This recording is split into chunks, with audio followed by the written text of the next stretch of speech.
नमस्कार, आप देख रहे हैं इंडिया वॉइस। मैं हूं आपके साथ चुनी सिंह। बढ़ते हैं खबरों की ओर। आज होगा लोकसभा अध्यक्ष का चुनाव। एनडीए की तरफ से ओम बिरला उम्मीदवार, विपक्ष ने के सुरेश को बनाया है उम्मीदवार। आज सुबह 11 बजे होगा स्पीकर का चुनाव। तो सुबह 11 बजे से लोकसभा स्पीकर का चुनाव होगा। एनडीए की तरफ से ओम बिरला उम्मीदवार बने हैं और वहीं विपक्ष की ओर से जो है के सुरेश को उम्मीदवार बनाया गया है। तो एनडीए की तरफ से ओम बिरला और वहीं विपक्ष ने के सुरेश को इस मैदान में उतारा है। तो आज लोकसभा अध्यक्ष का चुनाव होगा। आपको बता दें, दिल्ली से जानकारी, सुबह 11 बजे स्पीकर का चुनाव होना है। लोकसभा स्पीकर को लेकर काफी लंबे समय से कशमकश जारी है पक्ष विपक्ष की ओर से, और अब जो है आज 11 बजे चुनाव किया जाएगा। और बात करें तो एनडीए की तरफ से ओम बिरला, जो कि पहले भी रह चुके हैं लोकसभा अध्यक्ष, और अब भी इस बार भी यानी कि मोदी के 3.2 कार्यकाल में भी उन्हें इस पद के लिए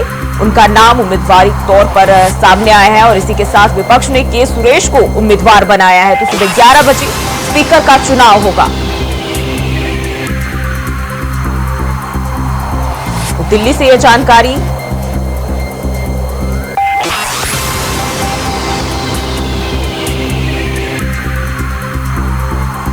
लोकसभा में किसकी कितनी ताकत है, बात करें एनडीए की तो 293, यानी कि एनडीए जो है 293 सीटों के साथ अपनी बढ़त बनाए हुए है। वहीं इंडिया की बात कर ले तो 235, यानी कि इंडिया और एनडीए के बीच जो है कड़ी टक्कर यहां लोकसभा चुनाव के बाद भी लगातार लोकसभा अध्यक्ष को लेकर। वहीं अगर की बात करें 14, जहां कुल 542 सांसद हैं। तो इस बार जो है संसदीय इतिहास में पहली बार स्पीकर पद के लिए चुनाव होगा। इसके पहले नहीं हुआ है और ये संसदीय इतिहास के लिए पहली बार है जब एनडीए के उम्मीदवार ओम बिरला इस पद के लिए दावेदारी करेंगे। और इसी के साथ विपक्ष के उम्मीदवार की बात करें तो के सुरेश का नाम सामने आया है। और वहीं 26 जुलाई को स्पीकर के लिए चुनाव होगा, यानी कि आज जो है लोकसभा स्पीकर के लिए चुनाव होगा 11 बजे से। और 3 बार के सांसद कभी मंत्री नहीं रहे हैं। और बात करें तो ये ओम बिरला की ओर से और स्पीकर पद का मुकाबला। ओम बिरला की बात करें तो कोटा से सांसद लोकसभा चुनाव नहीं हारे हैं।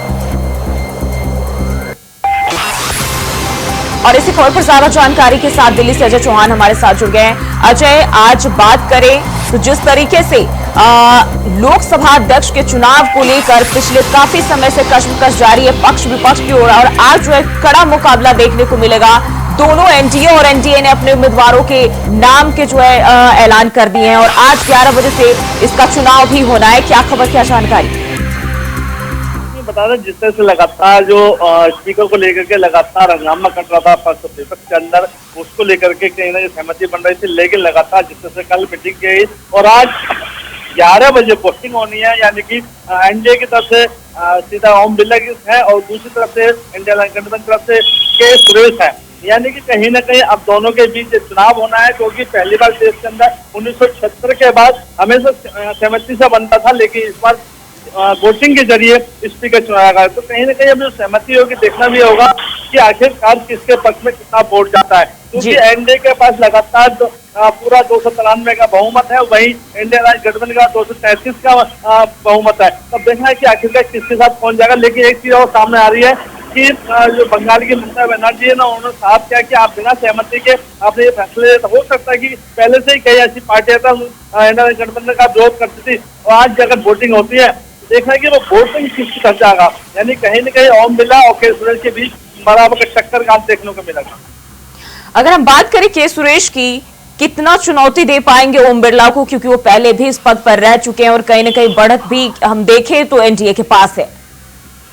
देखिए, बढ़त की बात करें तो बढ़ते एनडीए के पास है। एनडीए लगातार यही कहा कि बहुमत है, लेकिन विपक्ष लगातार ये चाहता है कि डिप्टी स्पीकर जो होना चाहिए हमारा होना चाहिए। लेकिन ऐसे में जब सहमति नहीं बनी तो सीधा सीधा सवाल हुआ कि अब वोटिंग की जाए, क्योंकि ये पहले से आशंका जताई जा रही थी कि इस बार की जो वो होगा स्पीकर ऐसे नहीं होगा, वोटिंग के माध्यम से होगा। और देखिए, जो स्पीकर बनाए गए थे वो इसका वोटिंग कराएंगे, क्योंकि अभी 11 बजे के आसपास प्रधानमंत्री नरेंद्र मोदी सदन पहुंचेंगे और सीधा ओम बिरला का नाम लेंगे, जिसके बाद राजनाथ सिंह इसकी अध्यक्षता करेंगे। तो देखना भी होगा कि आखिरकार क्या वोटिंग के माध्यम से ही चुना जाएगा या सहमति से, क्योंकि कल तक सहमति के साथ साथ बातचीत करी जा रही थी।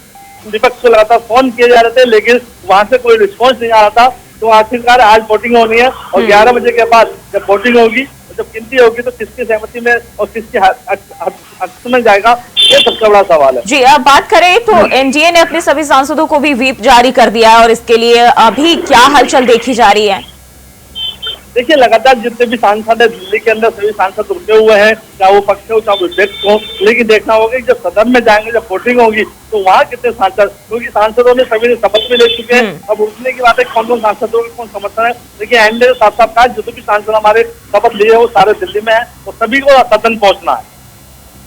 जी, अच्छा, ये भी बताया जा रहा है कि कई सारे सांसद ऐसे हैं जो अभी तक शपथ नहीं ले पाए। वही इंडिया की बात करें तो उनके भी 5 सांसद बताए जा रहे हैं। अभी क्या मुकाबला देखने को मिलेगा इस दौरान? और बात करें तो अब से कुछ ही वक्त बचा हुआ है, यानी कि 11 बजे से जो है इसको लेकर खबरें आ रही है कि 11 बजे से जो है चुनाव होगा। लेकिन एनडीए और इंडिया के बीच अभी क्या हलचल दोनों दलों के बीच देखी जा रही है, गठबंधन के बीच?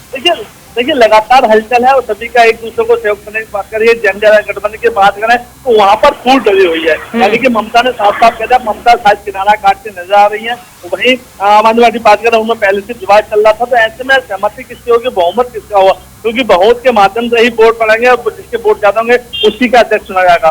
तो ऐसे में देखना है कि सहमति वोट के माध्यम से चुना जा रहा है, क्योंकि आज ही अध्यक्ष चुनना है, क्योंकि कल राष्ट्रपति मुर्मू का भाषण भी होना है। तो देखिए कहीं ना कहीं सहमति आज होगी और आज ही निश्चित किया जाएगा किसके हक में कितना वोट पड़ेगा। देखिए एनडीए की तरफ साफ साफ कह दिया गया है कि आज ही वोटिंग होनी है और आज निश्चित किया जाएगा। तो सभी सांसदों को आगाह किया गया कि सभी सांसद अपने अपने क्षेत्र में जो भी सांसद कहीं भी हो वो सीधा सदन पहुंचे और वोटिंग करें। जी अजय, हम देखें तो जिस तरीके से इंडिया गठबंधन के बीच लगातार जो है लोकसभा अध्यक्ष पद को लेकर दावेदारी ठोकी जा रही है और मांग की जा रही थी पहले से भी, लेकिन अब जिस तरीके से बात करें तो ममता बनर्जी ने भी साफ तौर पर कहा है कि के सुरेश को लेकर हमें किसी तरह की जानकारी नहीं दी गई। तो क्या लगता है इस दौरान कुछ बदलाव देखने को मिल सकता है चुनाव के दौरान?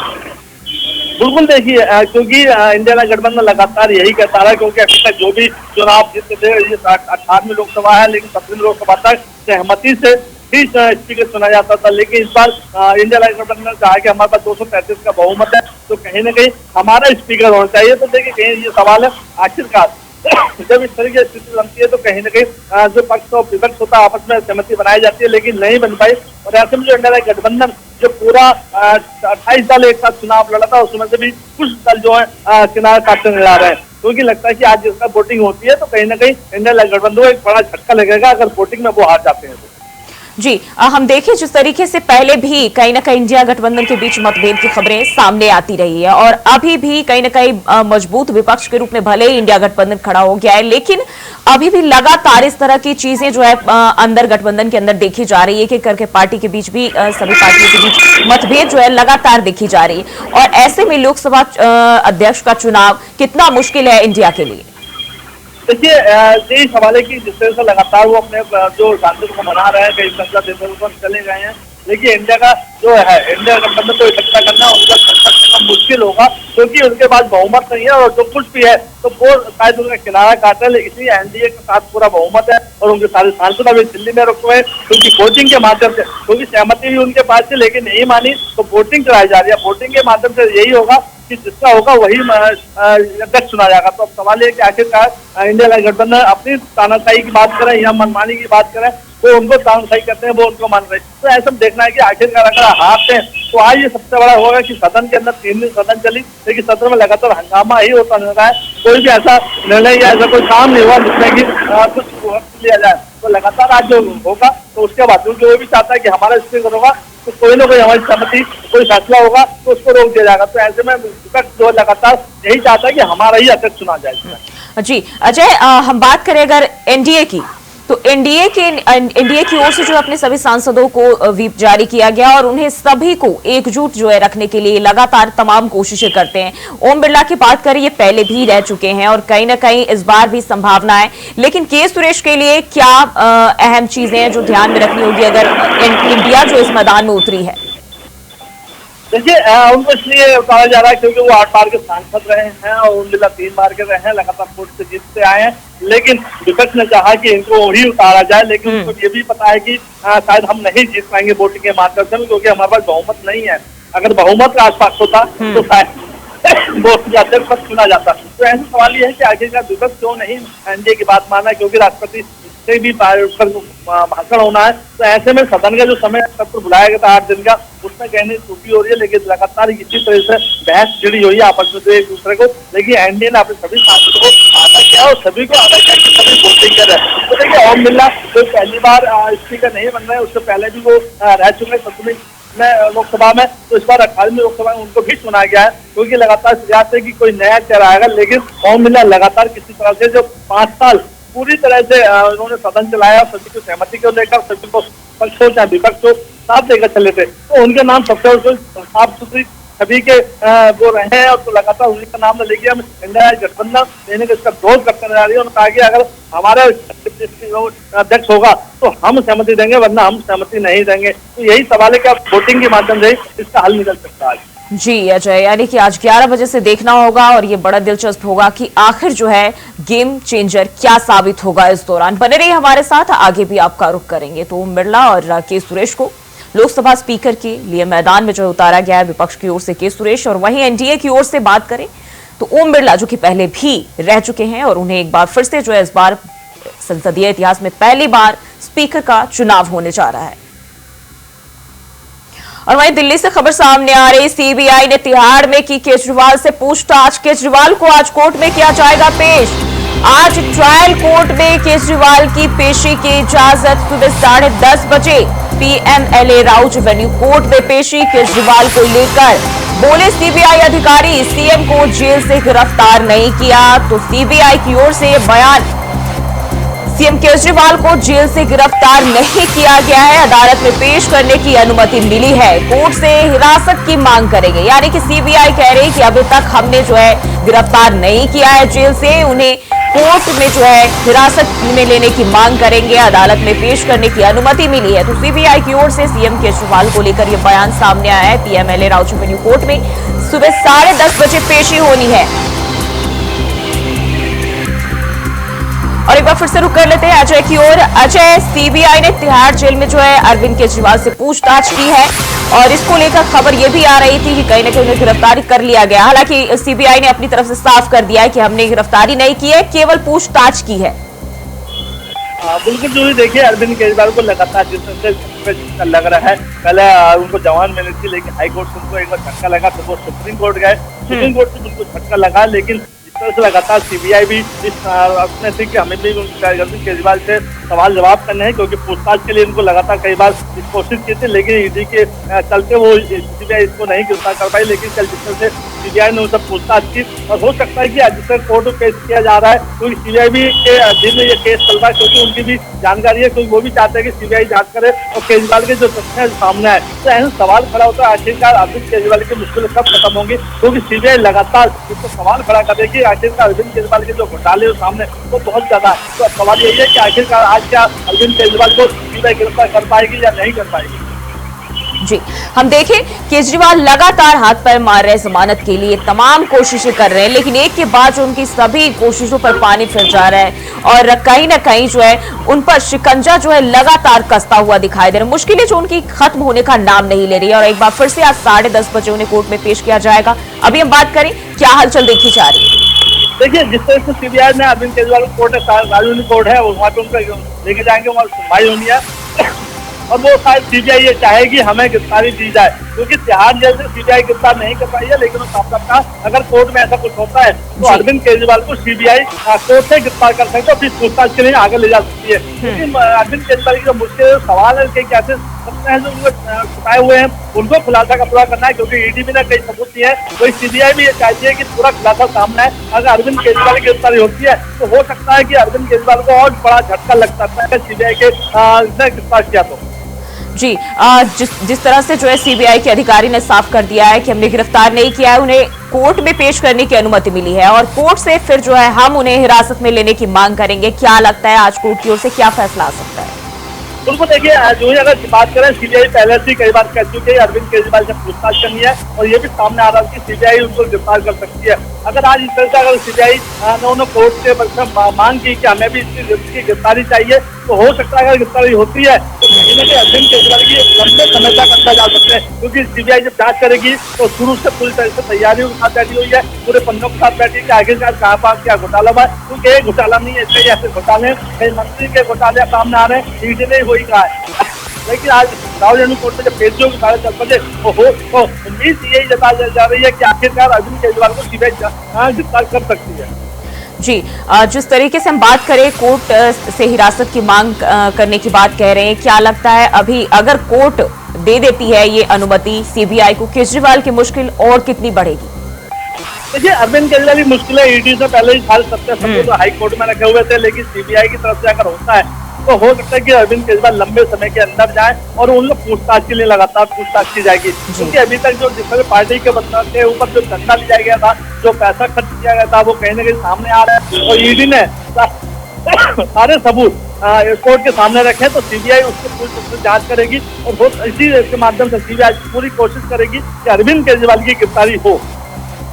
जी, अगर हम बात करें तो सीबीआई ने जो जिस तरीके से कहा है कि हमने उनसे पूछताछ की, क्या इस पूछताछ के बीच की जो बात हुई, क्या इसको लेकर कोई जानकारी निकल के सामने आई? क्या अधिकारियों ने जो है सीएम केजरीवाल से क्या कुछ जानकारी ली, किस तरह की पूछताछ की गई है? यूं ही अगर बात करें तो जिस तरह से बिहार जेल में अरविंद केजरीवाल से पूछताछ की गई, कुछ सवालों का जवाब लिए गए थे, लेकिन अभी आधिकारिक जो सूचना पूरी सामने नहीं आई है। लेकिन ये जो होता है कि सीबीआई अरविंद केजरीवाल से मिले थे और आज उनको कोर्ट में पेश करेंगे, क्योंकि जो सबूत है उसके माध्यम से उनकी जानकारी, क्योंकि कई ऐसे तथ्य मोबाइल की बात कर लें या फाइल की बात करें तो सामने है, तो लेकिन सीबीआई साफ साफ कहा है कि आज उनको कोर्ट में पेश करना है और ये कि वो पूरी कोशिश करेगी आज अरविंद केजरीवाल को अपने हिरासत में ले और आगे की पूछताछ जारी रखे। जी अजय, बहुत बहुत शुक्रिया जानकारी साझा करने के लिए। तो सीएम केजरीवाल को आज राहुल जुमेन्यू कोर्ट में पेश किया जाएगा और सीबीआई उन्हें हिरासत में लेने की कोर्ट से मांग कर सकती है। आपको बता दें, पहले जो है सीबीआई ने पूछताछ की है और आज उन्हें पेश किया जाएगा, जहां अदालत की ओर से कोर्ट में पेश करने की अनुमति मिली है और सीबीआई हिरासत में लेने की मांग कर सकती है कोर्ट से। और बढ़ते आगे गोरखपुर दौरे पर सीएम योगी आदित्यनाथ। सीएम योगी आदित्यनाथ के गोरखपुर दौरे का दूसरा दिन गोरखनाथ मंदिर में सीएम ने की पूजा अर्चना। गोरखपुर गौशाला में सीएम योगी ने की गौ सेवा। तो गोरखपुर दौरे पर सीएम योगी आदित्यनाथ और सीएम ने गौशाला में पूजा अर्चना की है और गौ सेवा भी की है। तो सीएम योगी आदित्यनाथ के दौरे का दूसरा दिन है और इस दौरान जो है मंदिर में सीएम ने पूजा अर्चना की, साथ ही गौ सेवा भी की है। तो गोरखपुर गौशाला में सीएम ने सेवा की है और मंदिर में पूजा भी की। तो सीएम योगी आदित्यनाथ जो है गोरखपुर दौरे पर हैं और गोरखपुर दौरे का यह दूसरा दिन है सीएम योगी आदित्यनाथ का, जहां गोरखनाथ मंदिर में सीएम ने पूजा अर्चना की। और इसी खबर पर ज्यादा जानकारी के साथ गोरखपुर से अवनीश मणि त्रिपाठी हमारे साथ जुड़ गए। अवनीश, सीएम योगी आदित्यनाथ जो है गोरखपुर दौरे पर है, दूसरा दिन है, क्या कुछ कार्यक्रम रहने वाला है उनका? जी, आज दूसरा दिन है और सबसे पहले उन्होंने ब्रह्मलीन का दर्शन किया, पूजा अर्चना की, गौओं की सेवा की, अपने कुत्ते कलुआ से मिले, उसका भी कुशल क्षेम जाना, मंदिर परिसर में घूम करके लोगों का भी कुछ हालचाल जाना, दूर दराज से आए जनता दर्शन के फरियादियों की फरियाद भी सुनी। इस अवसर पे लगभग आला अधिकारी भी मौजूद हैं, वहीं एक एक करके सभी फरियादियों की फरियाद सुन भी रहे हैं, साथ ही विभाग के संबंधित अधिकारियों को निर्देशित भी कर रहे हैं और लापरवाह अधिकारियों को जो है उनके खिलाफ कार्रवाई की भी बात कही जा रही है। जी, हम बात करें जब भी गोरखनाथ मंदिर में जाते पूजा अर्चना करते हैं और इसके बाद जब जनता दर्शन लगाते हैं तो उस दौरान जो है बड़ी संख्या में जो फरियादी यहाँ पहुंचते हैं और एक एक कर सीएम जो है उनके निस्तारण के भी आदेश देते हैं। अभी अगर हम बात करें वहां की, तो वहां क्या माहौल है, फरियादियों के बीच क्या कुछ देखा जा रहा है इस दौरान?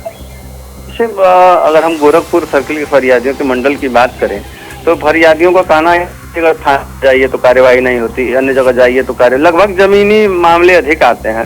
किसी भाई ने कब्जा कर लिया, किसी रिश्तेदार ने कब्जा कर लिया, तो किसी जमीनी भूमाफिया ने जमीन खरीद लिया, तो ये सब प्रकरण अधिक आता है। तो इसमें अधिकारी जो है पैसे लेकर के मामले की टाल मटोल करता है, लेकिन लोगों को ऐसा लगता है कि अगर जनता दर्शन में जाएंगे, मुख्यमंत्री से बात करेंगे, अपनी बात पर रखेंगे तो कार्यवाही होगी। तो इस आस में लोग जो है सुबह 3 बजे से ही लंबी कतार लगी रहती है मुख्यमंत्री के जनता दर्शन में, और मुख्यमंत्री भी बढ़ चढ़ के जो आए आगंतुकों को भी सेवा करते हैं और लोगों को जो है, अच्छा सबसे बड़ी बात है कि यहाँ जो आगंतुक आते हैं जनता दर्शन के बाद उनको जो है मंदिर परिसर में भोजन की व्यवस्थाएं की जाती हैं। जी बिल्कुल, और कहीं न कहीं यही वजह है जो सीएम योगी आदित्यनाथ को लोकप्रिय बनाता है। वो लगातार जनता की चीजों को सुनते हैं ध्यान से और उस पर एक्शन भी ले लेते हैं। जी, और मैं बता दूं कि दूर दराज से आगंतुक जो हैं वो काफी उत्साहित भी रहते हैं और लगभग उनके मामले का निस्तारण भी होता नजर भी आता है, क्योंकि मुख्यमंत्री और आला अधिकारी को जो है फटकार लगाए, ये बड़ी बात होती है। जी, बहुत बहुत शुक्रिया आपका तमाम जानकारी के लिए अवनीश। तो सीएम योगी आदित्यनाथ गोरखपुर दौरे पर हैं और यह गोरखपुर दौरे का दूसरा दिन है, जहां पूजा अर्चना की फरियादियों की समस्याएं सुनी और निस्तारण के आदेश भी दिए। और वहीं लोकसभा स्पीकर को लेकर सत्तारूढ़ बीजेपी के नेतृत्व वाले एनडीए और विपक्ष के बीच आम सहमति नहीं बन पाई है। दोनों अलायंस के उम्मीदवारों ने नॉमिनेशन कर दिया है। एनडीए से बीजेपी सांसद ओम बिरला और इंडिया ब्लॉक से कांग्रेस सांसद के सुरेश ने मंगलवार को लोकसभा महासचिव के दफ्तर में नामांकन पत्र जमा किया है। अब बुधवार को 11 बजे वोटिंग होगी और उसके बाद ही नतीजे आएंगे, जिस पर अब सियासत गर्मा गई है। सत्ता पक्ष और विपक्ष एक दूसरे पर जो है हमला कर रहे हैं। तो स्पीकर पद को लेकर पक्ष विपक्ष में संग्राम देखने को मिल रहा है और इतिहास में पहली बार स्पीकर के लिए जो है चुनाव होने जा रहे हैं। ओम बिरला फिर से लोकसभा स्पीकर एनडीए की ओर से उम्मीदवार हैं और वहीं के सुरेश विपक्ष की ओर से उम्मीदवार हैं। देखिए, ये कोई पार्टी का तो पद है नहीं, ये संसद का होल का प्रतिनिधित्व करते हैं। तो यहाँ पर जो बहुमत है उसकी बात को माननी चाहिए सबको। बहुत से स्टेट में है कि जिसकी सरकार है उसके स्पीकर भी होते हैं, डिप्टी स्पीकर भी होते हैं, लेकिन यहाँ के लोग चाह रहे हैं कि डिप्टी स्पीकर का पहले ही कमिटमेंट हो जाए। लेकिन इधर से कहा गया है कि स्पीकर का बात आज है, स्पीकर का बात कर लीजिए, जब डिप्टी स्पीकर की बात होगी तो बैठ करके तय कर लेंगे। इस पर शायद उन लोग नहीं मान रहे हैं और इसीलिए हो सकता है कल मत विभाजन हो। पद एक संवैधानिक पद है और हम सब इस बात को मानते हैं कि स्पीकर सबके स्पीकर होते हैं। आज एनडीए के पक्ष में बहुमत है और सबकी इच्छा है कि एक सहमति के साथ लोकसभा के अध्यक्ष बने और वैसे भी वो परखे हुए हमारे नेता हैं। तो मेरा ऐसा मानना है कि बड़ी सहमति की तरफ हम सब जरूर बढ़ रहे होंगे, ऐसा मेरा मानना है। विपक्ष भी उस दिशा में जरूर विचार कर रही है, ऐसा मेरा सोचना है। नहीं, नेचुरली कि जब ये संविधान के उसका पालन नहीं करेंगे तो अभी क्योंकि इंडिया गठबंधन काफ़ी ताकत में है तो हम लोग उसका विरोध करेंगे जो गलत होगा। तो ये स्वस्थ लोकतंत्र की परंपरा यही है कि विरोधी दल को डिप्टी स्पीकर देना चाहिए। तो ये बड़े मन का परिचय दें, ये करें। देखिए, सर्व सहमति से ये किसी पक्ष का ये चुनाव नहीं होता। स्पीकर का जो पद है वो पूरे सदन के लिए होता है। ऐसे में आज़ादी के बाद मुझे तो नहीं याद कि इस तरीके के पद को लेकर चुनाव हो, पर जिस तरीके से विपक्ष की इस बार भूमिका रही है और शर्तों के साथ जिस तरीके से विपक्ष सामने आया है कि आप डिप्टी स्पीकर के पद पर सहमति कीजिए, जबकि हम सब लोग उसके लिए चर्चा के लिए तैयार थे, पर उसके बावजूद शर्त रखना, उस पर अड़ना और इस तरीके से अपनी भूमिका को निभाना मुझे नहीं लगता कि उचित है। बहरहाल जीत सुनिश्चित है, अगर चुनाव ऐसा होता भी है उसमें कहीं कोई शंका की बात नहीं है। देखिए, अगर प्रधानमंत्री मोदी जी का बुलडोजर वाला एटीट्यूड नहीं बदलता तो हमें भी अपनी तरीके से संघर्ष करना पड़ेगा। प्रधानमंत्री कहते एक चीज है, करते कुछ और। कल कहा था सहमति का और आज जो उप अध्यक्ष का पद है वो भी वो देने के लिए तैयार नहीं। तो अगर पहले जैसा ही अहंकार बरकरार रहेगा तो हमारा भी लोकतंत्र को बचाने का और सदन की गरिमा को बचाने का संघर्ष बरकरार रहेगा। और इसीलिए हमने अपनी तरफ से के सुरेश जी उनको आगे हमने किया है। देखिए, इस प्रकार की बातें हम पिछले 10 साल से सुनते आ रहे हैं। सत्ता पक्ष कभी भी जिम्मेवारी नहीं लेना चाहता। सत्ता पक्ष हमेशा विपक्ष पर उंगलियां उठाता है। ये जब उनके 300 सांसद थे तब भी ये था, आज उनके 300 से कई सांसद कम हो गए हैं तभी भी वही रवैया है। तो प्रधानमंत्री मोदी जी के नेतृत्व में भाजपा का रवैया पहले जैसा ही है। कल के भाषण में भी आपने सुना होगा, प्रधानमंत्री मोदी जी ने दुनिया भर की बातें की लेकिन मणिपुर का जिक्र नहीं किया। गर्मी से कितने लोगों की मृत्यु हुई उसका जिक्र नहीं किया। नीट नेट COET से कितने बच्चे परेशान हैं उसका जिक्र नहीं किया। जम्मू में जो हिंसा हुआ, उत्तर पूर्वांचल में जो बाढ़ हुई, विभिन्न जगहों पर जो पुल टूट रहे हैं, सभी का जिक्र नकारते हुए उन्होंने देश के वर्तमान की जो सबसे बड़ी मुद्दे हैं, समस्या हैं, उनको नकारा है। तो ये जो अहंकार का जो उनका स्वभाव है वो उसको हमें तोड़ना है। देशवासियों ने हमें बल दिया है और इस अहंकार को हम आने वाले समय में और तोड़ेंगे। तो ये अच्छी बात है क्योंकि इस बार विपक्ष बहुत मजबूत है, तो अगर अपना स्पीकर चुना है तो। और फिलहाल के इस बुलेटिन में बस इतना ही। खबरों के लिए बने रहे इंडिया वॉइस के साथ।